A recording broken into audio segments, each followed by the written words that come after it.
Kaugnay po sa lagay ng panahon, partikular po sa Bagyong Henry, makakapanayam natin si Alzar Aurelio, weather forecaster ng Pag-asa. Magandang umaga, Ginoong Aurelio.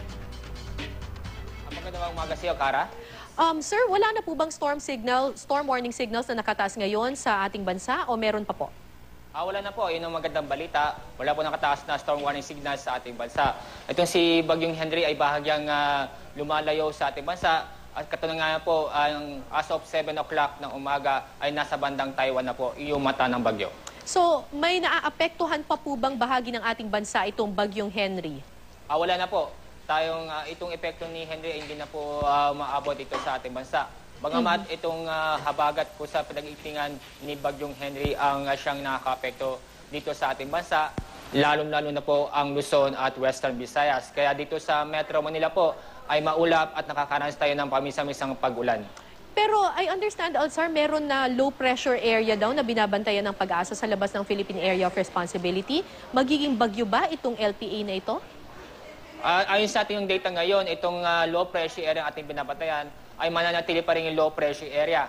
At sa mga data natin nakalap ngayon, ay pag ito'y patuloy na kumikilos pa westward, maaari pong ito'y papasok by weekend. At isa pang senaryo ay maaari pong mag-move ito northward o northeastward na hindi po papasok sa ating PAR. So right now, hindi pa natin masabi kung papasok ito sa PAR.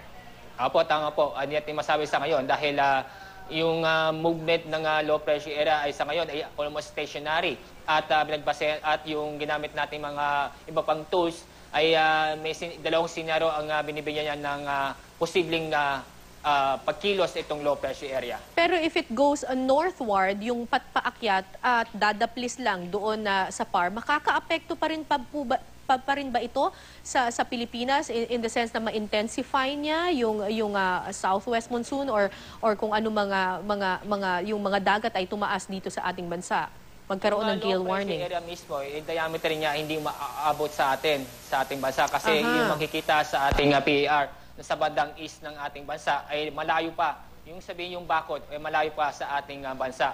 So yung halimbawa pumasok itong low pressure area ay hindi pa natin inaasang makaka-apekto ito. Una-una, malayong PAR line, yung Philippine Area of Responsibility, at yung diameter niya ay napakaliit at hindi maaabot sa ating bansa. So, Alzar, kailan natin maaasahan na makakaranas tayo dito sa ating bansa ng magandang panahon?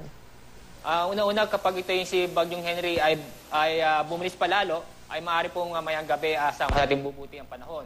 At kapag nanatili pa rin sa kanyang pagkilos na 20 km per hour, maaari pong bukas sa umaga ay makikita natin ang sikat ng araw. So definitely by the weekend ay magandang panahon, hindi uulanin ang buong Pilipinas?